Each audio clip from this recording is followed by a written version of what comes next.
لیکن منگولوں کا کمال ہے کہ درہ صاف کرتے کرتے بھی وہ حملہ آور ہنگریوں پر غالب رہتے ہیں، انہیں مار بھگاتے ہیں اور ان دروں سے گزر جاتے ہیں۔ ان کوہستانی دروں سے گزرنے کے بعد باتو خان کا لشکر ہنگری کے میدان میں 110 میل کی مسافت 3 روز میں طے کر لیتا ہے اور اپنے مقررہ وقت پر دریائے ڈنیوب کے کنارے پست کے مقام پر پہنچ جاتا ہے۔ اس طرح منگول لشکر کے چاروں حصے مقررہ وقت پر دریائے ڈنیوب کے کنارے پہلے سے تجویز کردہ مقام پر پہنچ جاتے ہیں۔ یہ علاقہ ہنگری کی عملداری میں تھا اور ہنگری کے بادشاہ بیلا کی بے خبری اور غفلت کا یہ عالم تھا کہ منگول پہاڑوں سے کوچ کرنے کے بعد اس کی عملداری میں دریائے ڈنیوب کے کنارے آ کر پڑاؤ کر چکے تھے، لیکن ابھی تک اس کے مخبروں نے یہ اطلاع نہ دی تھی اور ہنگری کا بادشاہ بیلا یہی سمجھے ہوئے تھا کہ منگول ابھی تک پہاڑوں کے نواح میں ہی پڑاؤ کیے ہوئے ہیں۔ اس بنا پر جس وقت منگول دریائے ڈنیوب کے کنارے پہنچ چکے تھے، اس وقت ہنگری کا بادشاہ اپنے سلاروں، اپنے سرداروں اور پادریوں کی مجلس مشاورات میں بیٹھا پہاڑوں کے پار سے منگولوں کے حملے کے خطرناک امکان پر غور کر رہا تھا۔ منگولوں نے پس شہر سے کافی فاصلے پر پڑاؤ کیا ہوا تھا اور بیچ میں دریائے ڈنیوب تھا، لہٰذا ہنگری والے دریا کے اس پار جودھا کے مقام پر بست کے شہر میں منگولوں کے خلاف مشورہ کر رہے تھے، جبکہ جودھا میں منگولوں کا مقابلہ کرنے کے لیے لشکر جمع ہو رہے تھے۔ ان میں اہل ہنگری کے لشکر بھی شامل تھے اور دوسرے یورپی ممالک کے عساکر بھی جوگ در جوگ منگولوں کا مقابلہ کرنے کے لیے جمع ہو رہے تھے۔ ابھی یہ مجلس مشاورت جاری تھی کہ ہنگری کے بادشاہ بیلا کا ایک کماندار بست کی طرف سے آیا۔ وہ بدحواس تھا، بغیر اجازت کے مجلس مشاورات میں آن گھسا اور ہنگری کے بادشاہ بیلا کو یہ اطلاع دی کہ پہاڑوں کے سرحد کا خاتمہ ہو گیا ہے اور منگول ان کوہستانی سلسلوں سے کوچ کرنے کے بعد دریائے ڈنیوب کے کنارے پہنچ چکے ہیں۔ یہ خبر سننا تھی کہ اہل ہنگری کے پاؤں تلے سے زمین نکل جاتی ہے اور وہ بڑی تیزی اور سرعت کے ساتھ جنگی تیاریوں میں لگ جاتے ہیں۔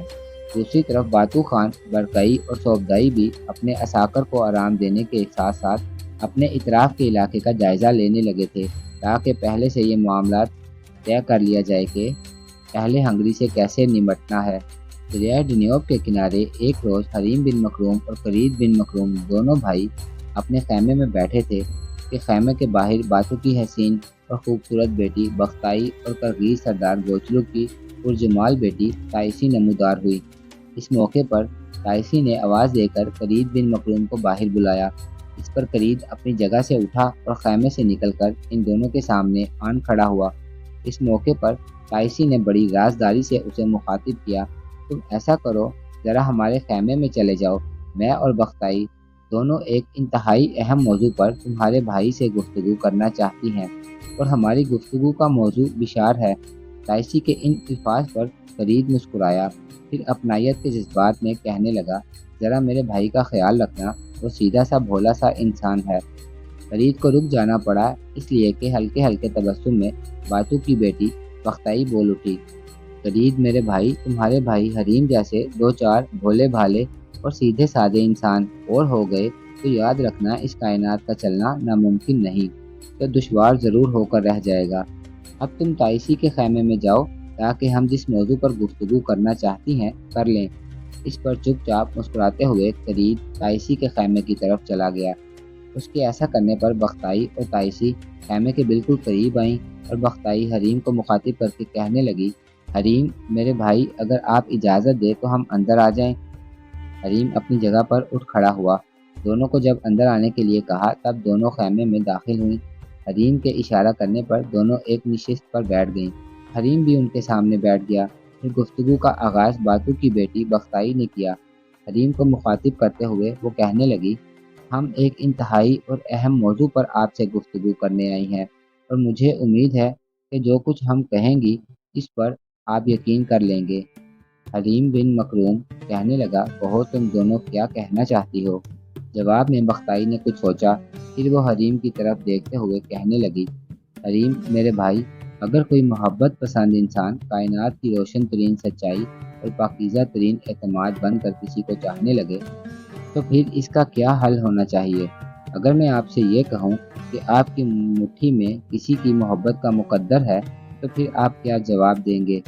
بختائی کی اس گفتگو سے حریم بوکھلا سا گیا، کچھ دیر عجیب سے انداز میں اس کی طرف دیکھتا رہا، پھر کہنے لگا، بختائی میری بہن، گفتگو کا جو انداز تم نے اپنایا ہے یہ میرے لیے بالکل نیا ہے، اور میں ویسے بھی تمہاری باتوں کا مطلب سمجھا نہیں کہ تم کیا کہنا چاہتی ہو۔ بختائی نے ایک قہقہا لگایا، پھر وہ کہنے لگی، بھائی میں کہنا چاہتی ہوں کوئی خود کو آپ کے لیے وقف کر چکا ہے۔ بختائی جب خاموش ہوئی تو حریم بن مکروم کہنے لگا، بختائی میری بہن، تمہیں کوئی اچھا مقرر ہونا چاہیے، تم اچھا بول لیتی ہو، پہلے تم دونوں یہ تو کہو کہ تم نے آج مجھے بیوقوف بنانے کا عزم کیوں کر لیا ہے۔ مجھ سے گفتگو کرنے کا جو انداز تم دونوں نے اپنایا ہے اور جس قسم کے الفاظ تم استعمال کر رہی ہو، یقیناً یہ میرے لیے نئے ہیں۔ اس سے پہلے بھی تم دونوں مجھ سے ملاقاتیں کرتی رہی ہو، میرے پاس اٹھتی بیٹھتی رہی ہو، لیکن پہلے تم دونوں نے اس قسم کا رویہ، کبھی اس قسم کا سلوک اور کبھی اس قسم کے الفاظ استعمال نہیں کیے، پھر آج تم دونوں کو کیا ہو گیا ہے؟ اس پر تائسی بولی اور حریم بن مکروم کو مخاطب کر کے کہنے لگی، بھائی ہم آپ کا احترام کرتی ہیں، آپ کو بے وقوف بنانے کے متعلق سوچ بھی نہیں سکتی۔ جس روز ہم نے ایسا کرنے کا عزم کیا، یوں جانے وہ دن ہماری زندگی کا آخری دن ہوگا۔ دراصل میری بہن بختائی، تم نے کچھ زیادہ ہی تمہید باندھ دی ہے۔ اسے حقائق آپ کو واضح کر دینا چاہیے تھا۔ جو بات ہم دونوں آپ سے کہنے آئی ہیں وہ کچھ یوں ہے کہ بشار آپ کو بہت زیادہ پسند کرتی ہے اور آپ سے محبت کرتی ہے۔ بس یہی وہ بات ہے جو ہم آپ سے کہنے آئی ہیں، اور اب آپ اس پیغام کے جواب میں کیا کہنا پسند کریں گے؟ جواب میں حریم بن مکروم تھوڑی دیر دھیرے دھیرے مسکراتا رہا، پھر کہنے لگا، یہ تم نے نیا ہی موضوع چھیڑ دیا ہے۔ دیکھو، بشار میرے لیے اجنبی نہیں ہے، میرے خیمے میں آتی رہتی ہے، بلکہ میں تو یہاں تک کہہ سکتا ہوں کہ ایک بار اس نے خود اپنی زبان سے اس بات کا اقرار کیا تھا کہ وہ کسی نوجوان کو چاہتی ہے۔ حریم بن مکروم کو رک جانا پڑا، اس لیے کہ بختائی بول پڑی، حریم میرے بھائی، اس میں کوئی شک نہیں کہ وہ کسی کو چاہتی ہے، کسی کو اپنی زندگی کا مقدر بنا چکی ہے، لیکن آپ پر ہم یہ انکشاف کرنے کے لیے ہی آئی ہیں کہ بشار جس نوجوان کو چاہتی ہے وہ آپ ہیں۔ اس انکشاف پر حریم بن مکروم تھوڑی دیر تک گہری سوچوں میں کھویا رہا، اس کی گردن جھکی ہوئی تھی۔ آہستہ آہستہ اس نے اپنا چہرہ اٹھاتے ہوئے بختائی اور تائسی کی طرف دیکھا، پھر دکھ بھرے انداز میں کہنے لگا، میری بہنوں، میں وقت کے حصار میں مجبور ایک انسان ہوں۔ میں چھوٹا تھا، میری ماں مر گئی، اور اب تک ماں کے بوسے کی منتظر میری خواہشیں مجھے دن رات کانٹوں پر گھسیٹتی رہتی ہیں۔ اس منزل کی طرف آتے ہوئے راستے میں میرا باپ فوت ہو گیا، اور اس کی آخری وصیت میرے قلب و جگر میں اس وقت تک چھپتی رہے گی جب تک میں اس کی خواہشوں کی تکمیل نہیں کر لیتا۔ میری بہنوں، میں نے جس منزل کی طرف جانا ہے، اس کے راستے میں نہ محبت کا کوئی چشمہ ہے، نہ الفت کا کوئی گھروندا۔ میں اپنے نحیف کاندھوں پر اپنا گھر اٹھائے نئی سوچوں، انجانی مسافتوں کا مسافر ہوں، اور سرگرداں اور بے قرار آندھیوں کے سوا اس مہم میں میرے پاس کوئی زیادہ سفر بھی نہیں ہے۔ حریم بن مکروم مزید کچھ کہنا چاہتا تھا کہ اس کی بات کاٹتے ہوئے بختائی بول اٹھی، حریم میرے بھائی، جو کچھ تم نے کہا وہ درست ہے، ٹھیک ہے، حقیقت ہے، سچائی ہے، لیکن ایک سچائی اور بھی ہے، اور وہ یہ کہ محبت وہ معجزہ ہے جو منزلوں کے راستوں کی نشاندہی کرتا ہے۔ یہاں تک کہنے کے بعد بختائی لمحہ بھر کے لیے رکی، اس کے بعد وہ دوبارہ کہنے لگی، عزیز بھائی، ہم آپ سے مذاق نہیں کر رہے، ہم تو آپ کو آپ کے ایک ایسے ساتھی کی نشاندہی کر رہی ہیں، ایک ایسی لڑکی کے جذبات کی ترجمانی کر رہی ہیں جو آپ کی زندگی کا ساتھی بن کر آپ کے دکھوں اور آپ کے غموں کو اپنا غم سمجھنا چاہتی ہے۔ بھائی ہم مذاق نہیں کر رہے، قسم جاودانی آسمان کی، بشار اپنی روح کی گہرائیوں سے آپ کو چاہتی ہے۔ میرے خیال میں ہماری طرف سے اتنا کہنا ہی کافی ہے، اور مزید کچھ میں کہنا چاہتی ہوں وہ یہ ہے کہ اگر کوئی انسان کسی سے محبت کرے تو اس کی محبت کا جواب انکار میں نہیں دینا چاہیے۔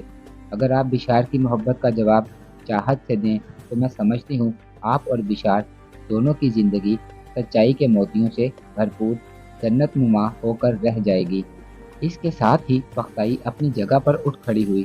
بختائی کی طرف دیکھتے ہوئے تائسی بھی اٹھ کھڑی ہوئی، پھر کچھ سوچتے ہوئے بختائی بول اٹھی، بھائی، ہم دونوں جا رہی ہیں۔ ہم نے اپنا فرض ادا کر دیا۔ اب میرے خیال میں آپ اکیلے بیٹھ کر جو کچھ میں نے کہا ہے اس پر غور ضرور کریں، اور مجھے امید ہے کہ ہماری اس ساری گفتگو کی روشنی میں چند روز بعد بشار خود بھی آپ سے آ کر ملے گی، اور جو گفتگو ہم نے کی ہے میرے خیال میں وہ اس کا رد عمل جاننے کی کوشش کرے گی۔ اس کے ساتھ ہی بختائی اور تائسی دونوں مڑی اور حریم بن مکروم کے خیمے سے نکل گئیں۔ دوسری طرف منگول اب ہنگری کے بادشاہ بیلا سے ٹکرانے کی تیاریاں مکمل کر چکے تھے، اور وہ ہنگری کو ختم کرنے کا ارادہ رکھتے تھے۔ باتو خان، صوبدائی اور برکائی خان نے جو منگول ہرکارے دشمن کی نقل و حرکت سے مطلع کرنے کے لیے مقرر کر رکھے تھے، انہوں نے شہر کے متعلق تفصیل بتا دی تھی۔ اس وقت جو صورتحال تھی وہ کچھ اس طرح تھی کہ دریائے ڈینیوب کے ایک کنارے پر منگول اپنے لشکر کے ساتھ پڑاؤ کیے ہوئے تھے، جبکہ دوسرے کنارے پر بست نام کا شہر تھا جس میں ہنگری کا بادشاہ بیلا اپنے بہت بڑے لشکر کے ساتھ محصور تھا۔ اور پھر ہنگری کے بادشاہ بیلا نے اپنے بھائی اور کچھ سلاروں کو یورپ کے مختلف علاقوں میں لشکر مہیا کرنے کے لیے روانہ کر رکھا تھا، تاکہ پوری قوت اور طاقت کے ساتھ منگولوں کا مقابلہ کر کے انہیں پسپا ہونے پر مجبور کیا جائے۔ منگولوں نے دیکھا بست شہر کی فصیل بڑی مضبوط اونچی تھی، دروازے بھی اس قدر مضبوط تھے کہ انہیں منگولوں کی چھوٹی چھوٹی منجنیکوں کے ذریعے توڑا نہ جا سکتا تھا۔ شہر کے استحکام کو دیکھتے ہوئے منگول محتاط ہو گئے تھے۔ وہ دریائے ڈینیوب کو پار کر کے بست کی طرف جانے کی کوشش نہیں کرتے، بلکہ جہاں انہوں نے پڑاؤ کر رکھا تھا اس کے ارد گرد کے علاقوں کا جائزہ لیتے ہیں، اور ان کی کوشش یہ ہوتی ہے کہ ہنگری کا بادشاہ بیلا خود دریائے ڈینیوب عبور کر کے ان پر حملہ آور ہو۔ دوسری جانب بیلا بھی بہت محتاط ہے۔ بس شہر کے دروازوں پر منگول حملہ آوروں کے اچانک نمودار ہونے سے وہ پریشان ہو چکا تھا۔ وہ فوراً یہ حکم جاری کرتا ہے کہ کوئی بھی ہنگری کا لشکر، ہنگری کا کوئی بھی سالار منگولوں پر حملہ کرنے کے لیے پہل نہ کرے جب تک کہ انہیں یورپ کے مختلف علاقوں سے کمک نہیں مل جاتی۔ اس طرح دن گزرنے لگتے ہیں۔ منگول بیکار اور نکارہ بیٹھنے والے تو نہ تھے۔ باتو خان اور صوبدائی نے جب دیکھا کہ ہنگری کا بادشاہ بیلا اپنے شہر بست سے نکل کر دریائے ڈینیوب پار کر کے ان پر حملہ آور نہیں ہونا چاہتا، تب اس نے لشکر کے چھوٹے چھوٹے حصے اپنے مختلف سلاروں کی سرکردگی میں دے دیے، اور انہیں یہ حکم بھی دیا کہ دریا کے دونوں کناروں پر پھیل جائیں، اور بست کے نواح میں جو چھوٹے چھوٹے قصبے اور شہر ہیں ان پر ضرب لگاتے ہوئے اپنے لیے خوراک اور گھوڑوں کے لیے چارے کا بندوبست کریں۔ یہ حکم ملتے ہی بہت سے منگول سلار اپنے اپنے لشکروں کے ساتھ دریائے ڈینیوب کے کنارے اپنی اور اپنے مویشیوں کی خوراک حاصل کرنے کے لیے پھیل گئے۔ لشکر کا جو حصہ حریم بن مکروم کی سرکردگی میں دیا گیا، اس کے ذمے بست شہر کے نواح میں ایک خاصے بڑے شہر پر حملہ آور ہونا تھا۔ اس شہر کا نام اگولین تھا، اور اس اگولین نام کے شہر کا حاکم اور حکمران ایک جنگجو اسکف تھا۔ اگولین چھوٹا شہر تھا، لیکن اس کے گرد فصیل کافی اونچی تھی۔ وہ محفوظ شہر تھا۔ حریم بن مکروم نے براہ راست اگولین کو اپنا ہدف نہیں بنایا۔ اگولین کے اطراف میں جو چھوٹے بڑے قصبے تھے ان پر حملہ کر کے اور خوراک کے وسیع ذخائر اس نے جمع کرنا شروع کر دیے تھے۔ اگولین حکمران اسکف کو جب منگولوں کی اس کارگزاری کی اطلاع ہوئی تو وہ بڑا سیخ پا ہوا۔ وہ ہنگری کے بادشاہ بیلا کا یہ حکم تھا کہ ہنگری کا کوئی بھی حاکم اور سالار اپنی پناہ گاہ سے نکل کر منگولوں پر اس وقت تک حملہ آور ہونے میں پہل نہ کرے جب تک وہ خود حکم نہیں دیتا۔